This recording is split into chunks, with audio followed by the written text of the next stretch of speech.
Buenos días chicos, buenos días señores padres. Les saluda el profesor Jover Aguirre del curso de Historia del Perú.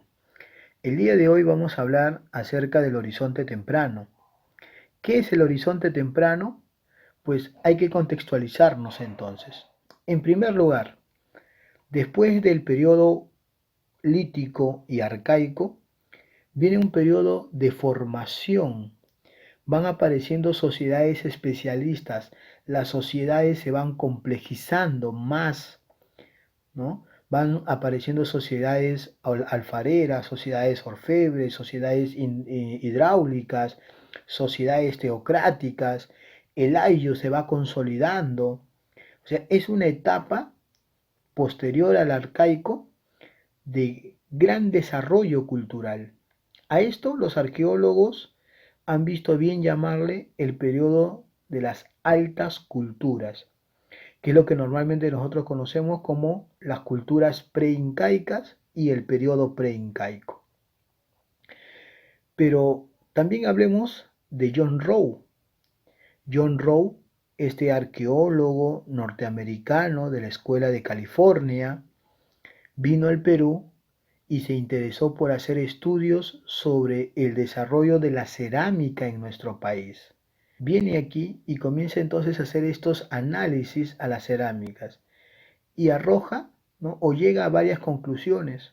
Una de ellas es que en el Perú hubieron dos tipos de culturas que alcanzaron desarrollos diferentes. Unas lograron controlar territorios tanto en la costa como en la sierra.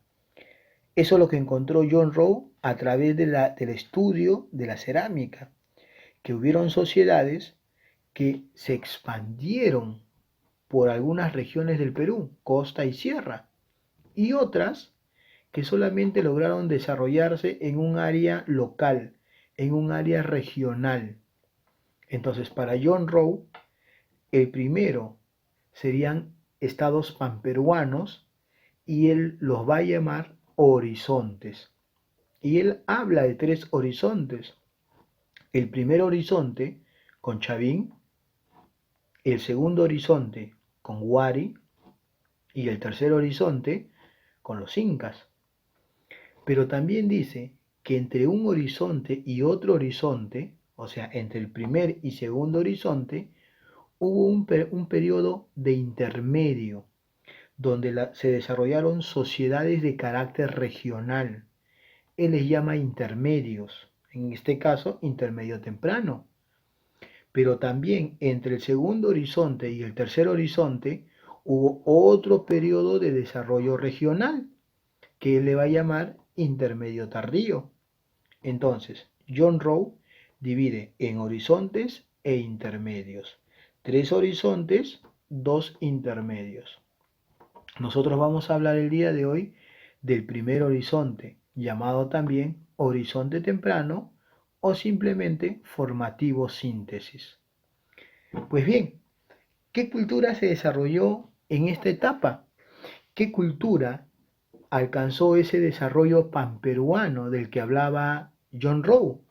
Pues esa cultura es nada más y nada menos que la cultura chavín.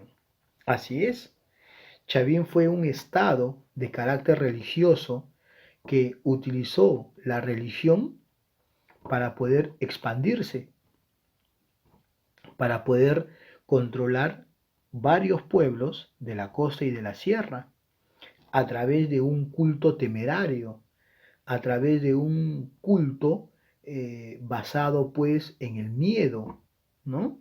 En el miedo, obviamente, a los dioses de Chavín. Pero en ese ámbito de expansión controló a sociedades como Paracas, por ejemplo, en el departamento de Ica, sociedades como Salinar en La Libertad, o sociedades como Pucará, que llegó a tener cierta influencia de Chavín, pero en el altiplano. Por más que Chavín no llegó hasta ahí, pero su influencia, o sea, territorialmente no llegó hasta ahí, pero su influencia sí se extendió hasta ahí. Entonces, Chavín es esa sociedad que se expande y que a su vez controla un gran número de pueblos, que lo que va a hacer Chavín es imponer, ¿no?, su modelo cultural.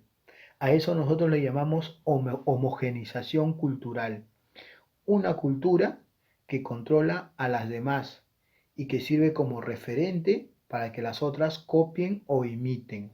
Entonces, en otras palabras, en Paracas, en Salinar, en Pucará, ¿no?, en Vicus, vamos a encontrar una fuerte influencia de Chavín.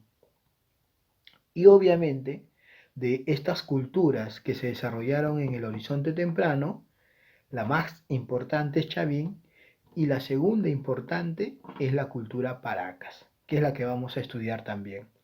Pues bien, empecemos entonces con la cultura Chavín. Recuerda, ¿no? Todo hecho o proceso histórico se desarrolló en un determinado lugar y en un determinado tiempo. En este caso, veamos la ubicación de Chavín.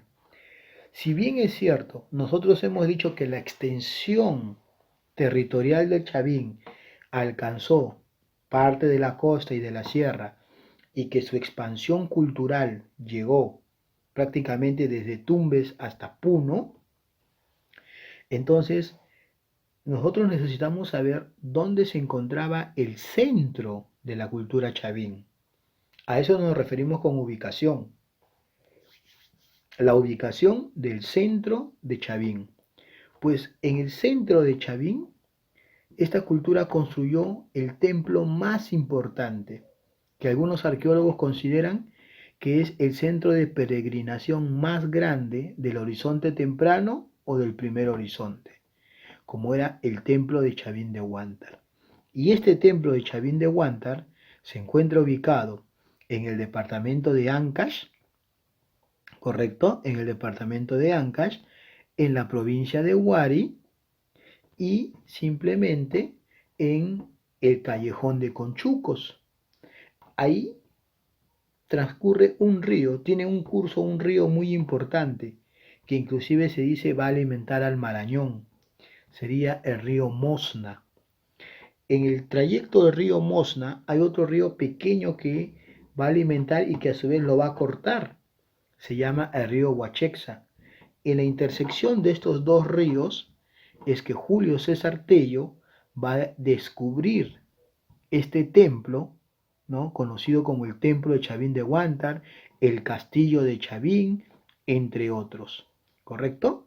Muy bien. Entonces, recalquemos, en el departamento de Ancash, provincia de Huari, callejón de Conchucos, y en el margen izquierdo del río Mosna y Huachexa. ¿Correcto?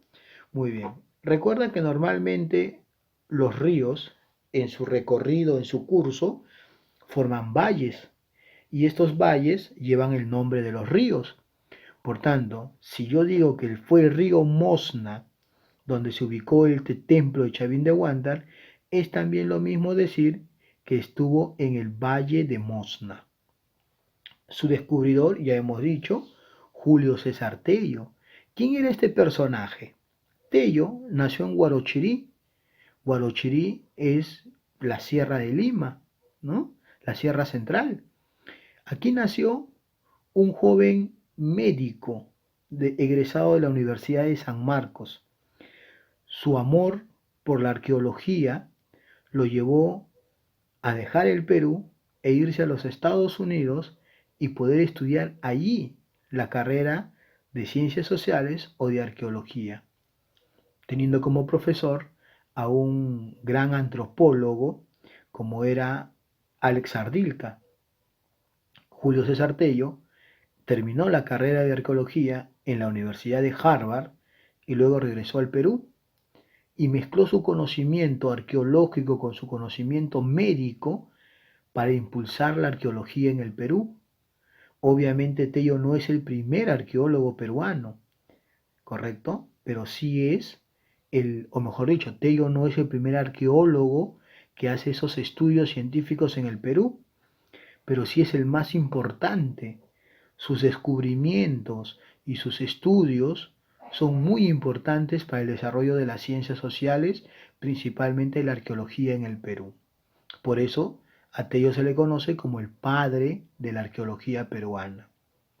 Bien, Hemos dicho que Chavín es el primer estado panperuano. Aquí en el mapa vemos la expansión de Chavín, que va, ¿no? La expansión territorial hablamos, que va desde más o menos Piura hasta más o menos Ica, por esto, por el lado de, por el lado de la costa y por el lado de la sierra, más o menos vemos desde Cajamarca hasta aproximadamente Huancavelica o Ayacucho. Pero recuerda, eso es solamente su expansión territorial, porque su expansión cultural tuvo impacto más allá que lo territorial. ¿Quién controlaba a Chavín o en Chavín? ¿Quién era el máximo gobernante que tenía Chavín? Eran los sacerdotes, era una casta sacerdotal. Por eso decimos que el Estado que organizó Chavín, el tipo de Estado y el tipo de sociedad es teocrático. ¿Ya? Muy bien. Entonces, ¿qué cosa quiere decir eso?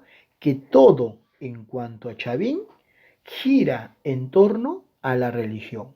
Ejemplo, su cerámica va a tener un fin religioso, su escultura va a tener un fin religioso, su arquitectura, su textilería, su orfebrería, etcétera, van a tener un fin de carácter religioso. Veamos la economía de Chavín. Muy importante.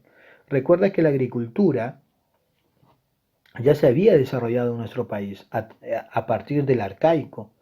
Entonces, la economía de Chavín gira en torno a la agricultura, ¿correcto? Pero también, pero también eh, es una agricultura de regadío, por llamarlo de esa manera.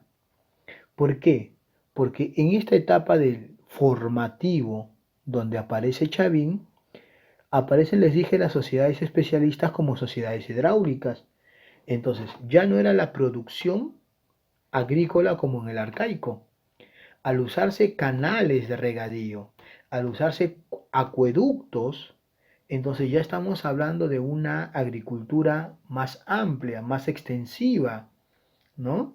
Entonces es por esa razón que Chavín es considerado como el primer técnico agrícola.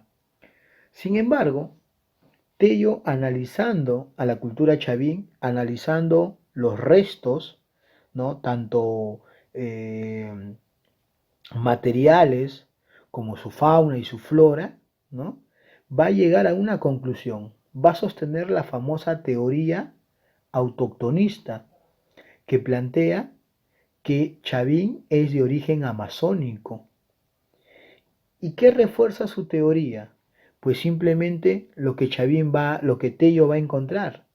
Va a encontrar la figura o la representación de jaguares, la representación de serpientes, la representación de aves de rapiña, las representaciones de monos, de caimán. Eso por parte de la fauna. Por parte de la flora, ¿no? Por parte de la flora, lo que va a encontrar son, por ejemplo, el maní, la yuca, ¿no?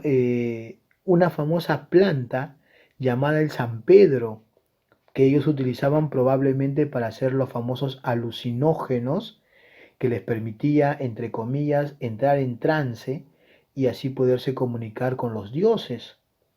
También está el camote, ¿no? Está también, pues, otros cultivos de origen, como les dije, amazónico. Entonces Tello llega a la conclusión de que si estos cultivos y estos animales eran representados en la sierra, entonces Chavín debió haber tenido un origen de carácter amazónico. ¿Ya? Muy bien. Ahora, su arquitectura. Ya hemos dicho que su arquitectura es de carácter ceremonial, de carácter religioso. Aquí podemos observar algo muy interesante, los templos en forma de U invertida. Era un modelo arquitectónico muy característico de la época. En todo el horizonte temprano, el modelo de construcción arquitectónico eran los templos en forma de U. ¿Qué más? ¿Ya? Aparte de eso, los templos de Chavín se caracterizaban por presentar galerías interiores. El templo de Chavín que se encuentra en Ancash es un laberinto. Sí, por eso también se le conoce como el laberinto de Chavín, pues. Es difícil entrar y mucho más difícil salir. Imagínate en esa época. Hoy hay iluminación que nos permite circular, aún así con un guía, para poder encontrar la entrada y la salida. Pero imagínate en esa época cómo se alumbraban. Imagínate un templo en la cual tú entrabas a oscuras, ¿no? Donde había también galerías, ¿no? Galerías subterráneas, donde había también canales acústicos. O sea que dentro del templo habían estos canales o acueductos subterráneos que emitían un sonido. Cuando las aguas del río entraban a estos canales subterráneos, más la arquitectura cerrada de Chavín, sus galerías, hacían el sonido de un rugido, ¿no? Y encima, dentro del templo, en la parte más interna del templo, se encontraba la figura de una escultura religiosa, el anzón monolítico, ¿no? Que representaría al dios jaguar. Entonces, imagínate ese control, ¿no? Mental, político, religioso que Chavín tenía para poder expandirse. Presenta plazas circulares y plazas cuadradas hundidas como una especie de anfiteatro. ¿Para qué? Para poder desarrollar las ceremonias religiosas, los sacrificios, ¿no? Entre otras más. Entonces, esa es la arquitectura de Chavín. ¿Y dónde vamos a encontrar otros modelos de la arquitectura de Chavín?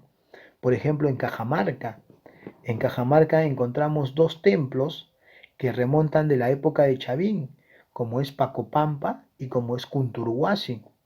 En Casma, en la parte costa de Ancash, también tenemos el templo de Sechín, ¿no? El templo de Sechín. Tenemos también en otros lugares, como por ejemplo en La Libertad y Chiclayo, también tenemos ahí Chongoyape, por ejemplo, o Caballo Muerto, ¿no? Otros templos aquí en Lima, por ejemplo, en el distrito de San Martín, tenemos Agaragay. Entonces, todos estos templos tienen una característica, tienen la forma de U, tienen una plaza circular, ¿no? Entre otras. Pero recuerda que el templo más importante de Chavín es el templo de Chavín de Huántar. Y el templo de Chavín de Huántar fue construido en dos niveles o en dos momentos. La parte subterránea, ¿no? La parte subterránea del templo, la parte profunda del templo, se le llama el templo viejo. Ahí es donde está el lanzón monolítico, ¿ya? Y el templo que está superior, o sea, en la parte superior, se llama el templo nuevo. Y aquí, por ejemplo, encontramos el famoso pórtico de las Falcónidas, o también ahí se encontró la escultura de la divinidad panperuana como es Huiracocha. Muy bien, hablemos ahora entonces de su escultura. Y hemos dicho que al igual que su arquitectura, su escultura también es de carácter religiosa, ¿correcto? Entonces acá tenemos, por ejemplo, el lanzón monolítico.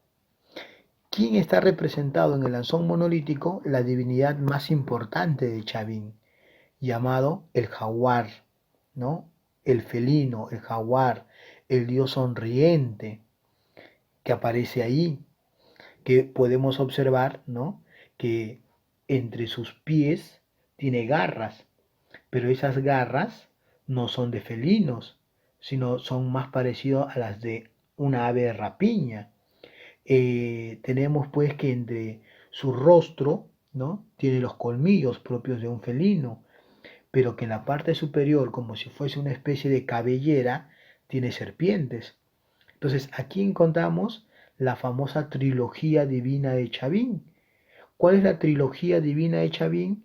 El jaguar, el cóndor y la serpiente. Muy bien, el lanzón monolítico entonces. También tenemos el obelisco Tello, ¿no? El obelisco Tello fue encontrado por un hombre llamado Trinidad Alfaro, ¿correcto? Eh, y luego, obviamente, bautizado con el nombre de Obelisco Tello, en honor a Julio César Tello, al arqueólogo. Y aquí podemos ver una figura de carácter zoomorfa. ¿Qué cosa es de carácter zoomorfa? O sea, de forma de animal. Vemos la figura de un caimán que de su barriga, de su vientre y de su boca emanan frutos, flores, vegetales, que estaría simbolizado probablemente a un culto de carácter agrícola. ¿Ya? Es un dios hermafrodita, o sea, tanto macho como hembra.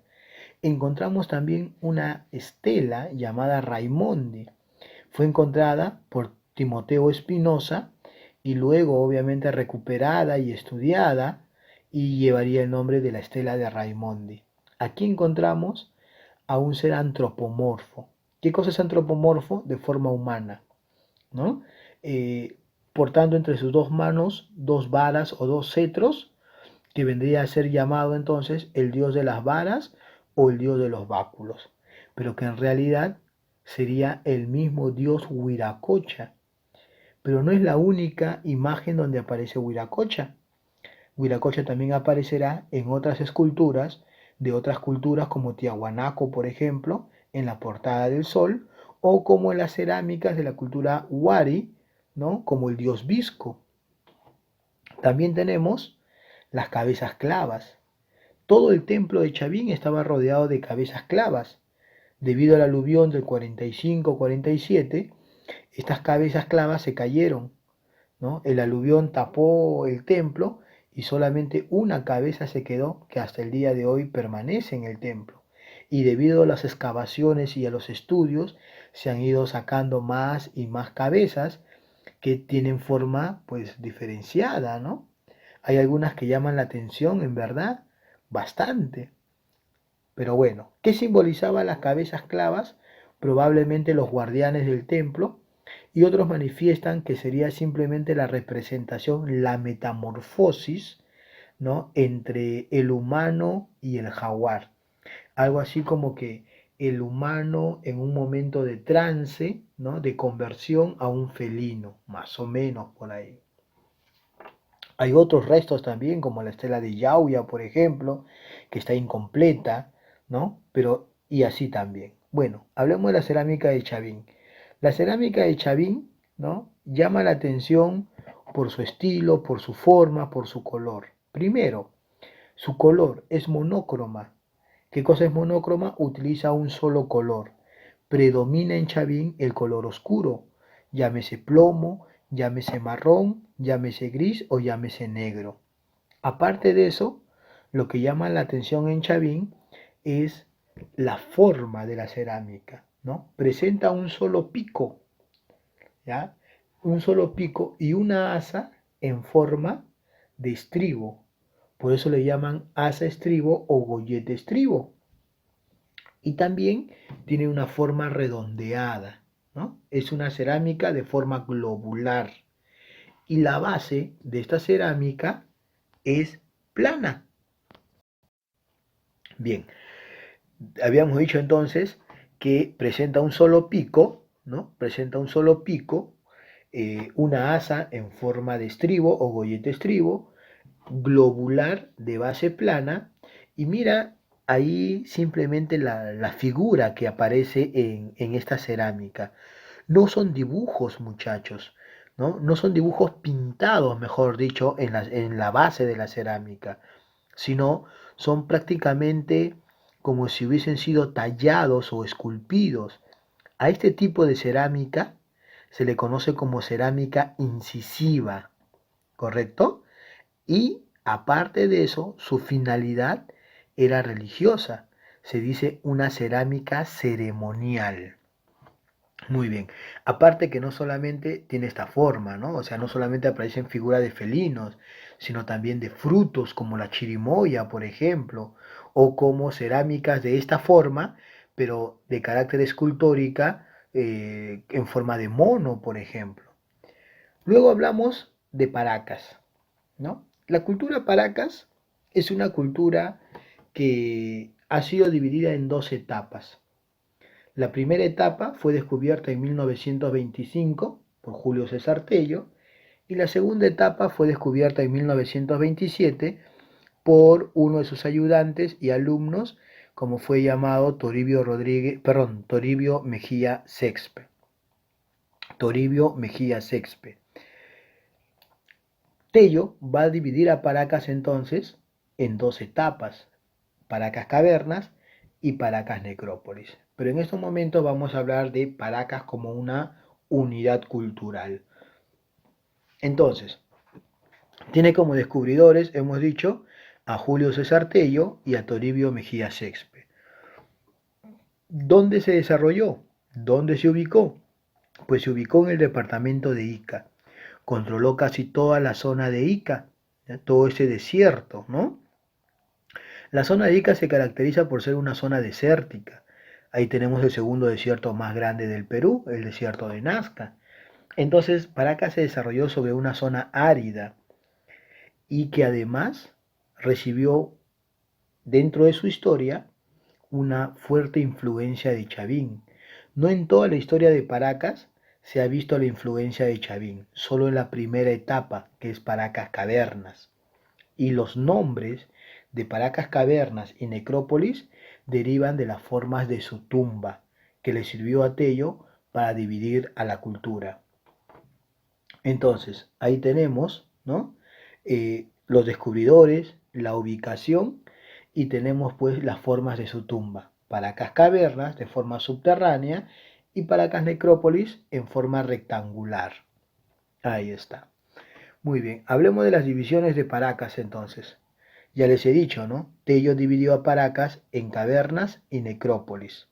Pues bien, ¿cuál es el centro principal de Paracas Cavernas? El centro principal, o mal llamado capital, sería la ciudad de Tajahuana. En realidad en Paracas no hay una arquitectura civil o urbana, mejor dicho. Hay una arquitectura ceremonial al igual que Chavín, una cerámica, una arquitectura religiosa. Por tanto, también hablaríamos de centros de adoración o centros de culto, ¿no? Ese sería lo correcto. Y en el caso de Paracas Necrópolis, el centro principal estaría en Topara y Pisco. Ahí estaría el centro principal de Necrópolis. ¿Qué significa necrópolis? Proviene de dos vocablos griegos, necro, que es muerto, ¿ya? Necro, y polis, que es ciudad, ciudad de los muertos. Esto hace referencia a la forma de sus tumbas y en general a las tumbas que fueron halladas en esta época. ¿Qué más? Pues las formas de su tumba justamente, ¿no? Hemos dicho una de forma subterránea, otra de forma semisubterránea, una, Paracas Cavernas, de forma botelliforme, ¿no? O de copa invertida, y la otra de forma cuadrangular o rectangular, donde en ambas tumbas se encontraron restos humanos, ¿no? Enterrados, cubiertos por varias capas de mantos. Algo que sobresale en Paracas es su textilería. Estos mantos, ¿ya? Estaban finamente tejidos, pero también presentaban una gran cantidad de imágenes, dibujos. ¿Ya? En el caso de Paracas Cavernas, se veía aquí claramente la influencia de Chavín por la iconografía en que se representa. Y en el caso de Paracas Necrópolis, ya no se ve esa influencia de Chavín, por lo que se está hablando probablemente de una etapa anterior o una cultura puente entre el horizonte temprano y el siguiente periodo que será el intermedio temprano. Es más, se sostiene que los orígenes de la cultura nazca se encontrarían aquí, en la cultura Paracas Necrópolis. Pero bueno, ¿cómo se llaman estos cuerpos momificados y cubiertos por varias capas de mantos? Se les llama fardos funerarios. ¿Correcto, chicos? Ahí está. Muy bien, ¿no? Otro aspecto que le sirvió a Tello para dividir a Paracas era la forma de su cerámica y la técnica que estos utilizaban. Por ejemplo, en el caso de Paracas Cavernas, ¿ya? La cerámica era también de forma globular, ¿no? Pero acá podemos ver, por ejemplo, ya no un asa como el de Chavín, ¿no? Goyete estribo, sino un asa puente, por ejemplo. Y ya no vemos un pico, sino dos. Profe, pero no dice que Paracas copió el modelo de Chavín. Sí, pero no copió tal cual la forma de su cerámica, sino la iconografía. O sea, ¿qué nos hace pensar que Chavín tuvo mucha influencia sobre Paracas Cavernas? La iconografía, las imágenes con las que se representaba a diferentes formas, ¿no? O figuras culturales. Por ejemplo, vamos a encontrar figuras de felinos, serpientes, en la textilería y en la cerámica de Paracas Cavernas, pero ya no vamos a encontrar eso en Necrópolis. Entonces, ¿cómo era la cerámica de Paracas Cavernas? Era pictórica y polícroma. ¿Qué cosa quiere decir polícroma? Que se utilizaba varios colores, y pictórica, que se dibujaba, se pintaba sobre la base de la cerámica. A este tipo de cerámica también se le ha bautizado como cerámica fugitiva o pintura fugitiva. ¿Por qué? Porque la técnica que se utilizaba para decorar esta cerámica era la técnica de postcocción, que consistía pues en primero elaborar la figura de la cerámica, secarlo al sol, luego, ¿no?, meterlo al horno, o sea, someterlo a altas temperaturas, retirarlo y luego pintar o dibujar. Eso con el tiempo hacía que el color se vaya despintando, ¿no?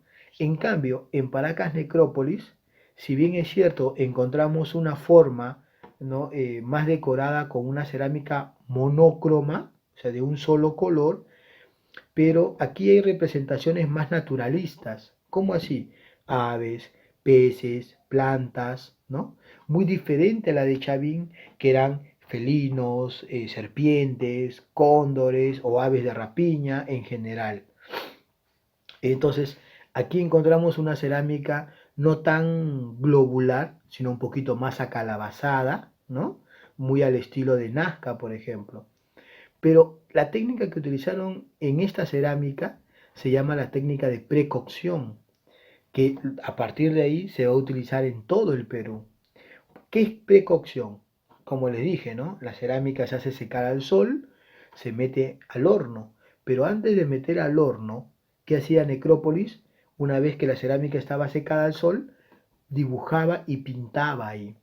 Y una vez que el dibujo estaba hecho, lo metían al horno y tanto la arcilla como la pintura, ambos se penetraban o se compenetraban, y eso permitía, ¿no?, que el color quede sellado sobre la base de la cerámica, evitando que con el tiempo se vaya despintando. Otra cosa que destacan es su textilería, muchachos. Ya hemos dicho, ¿no? La textilería de Paracas Cavernas está más relacionada a la iconografía de Chavín, y la textilería de Necrópolis se aleja de ella, se aleja de ella. Sin embargo, ya, Paracas es considerado como los mejores textileros del Perú antiguo, los mejores textileros del Perú antiguo, ¿ya? Pero el que más sobresalió en la textilería, quien hizo los tejidos más finos, más coloridos y que aún se mantienen, son Paracas Necrópolis. ¿Correcto, chicos? Y además, otra cosa en que destaca Paracas es en la medicina. Son considerados los mejores médicos del Perú antiguo, ¿no? Los mejores cirujanos del Perú antiguo, porque tenían dos prácticas que hacían con el cráneo. Uno de ellos eran las trepanaciones. Trepanaciones son cirugías, ¿de acuerdo? Y las cirugías no tenían un fin estético, sino tenían más un fin curativo. ¿Por qué?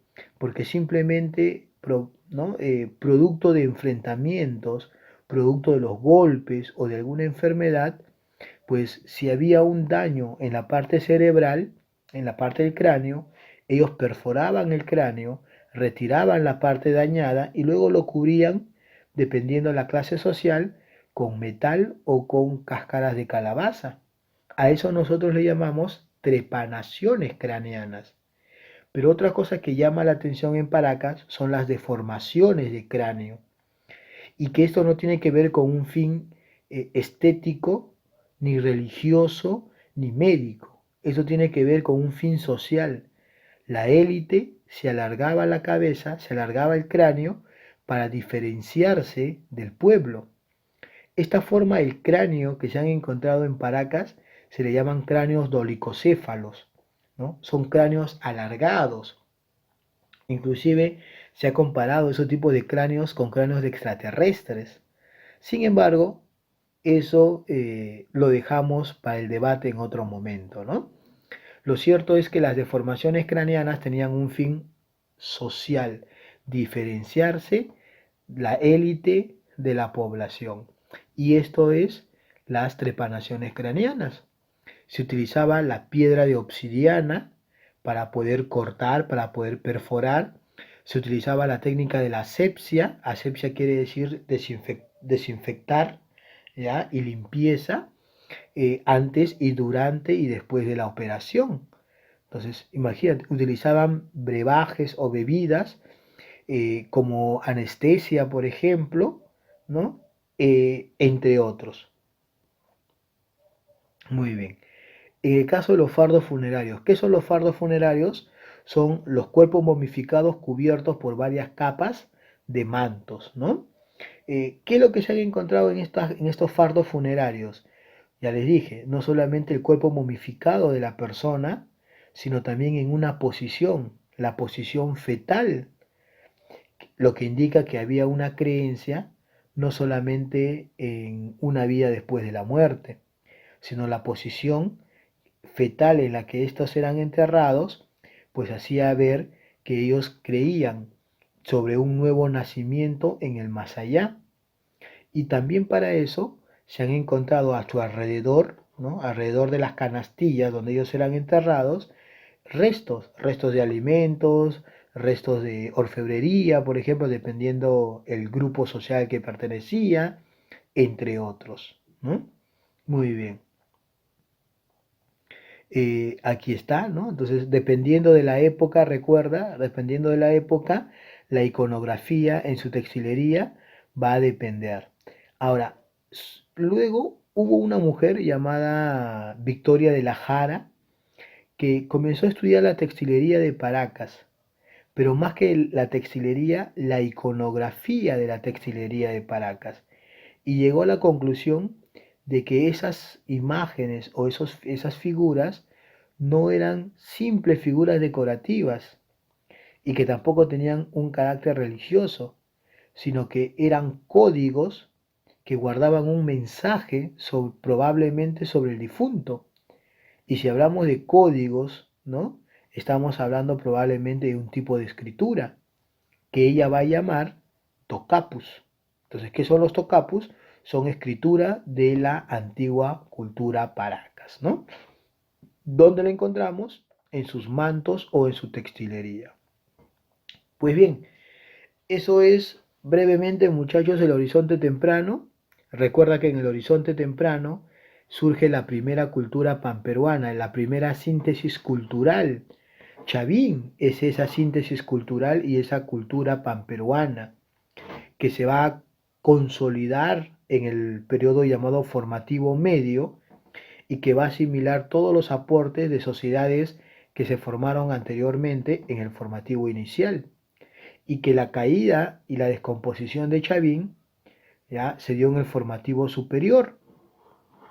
Después de que Chavín cayera, surgirían un periodo que John Rowe llama intermedio temprano, ¿ya? Caracterizado por el desarrollo regional de las culturas y porque también surgen estados regionales de carácter militar. Poco a poco las sociedades se van a ir militarizando. Chavín no era una sociedad militar, Chavín era una sociedad religiosa, pero que sus sacerdotes, ¿no? Tenían un buen manejo sobre el control mental, sobre el control político e ideológico de la población, para que Chavín tenga éxito en su proceso de expansión, ¿no? Y Paracas, que hemos dicho que está dividida en dos fases o en dos etapas. Una de ellas con fuerte influencia de Chavín, que sería Cavernas, y la otra que se va alejando de Chavín, que sería la necrópolis.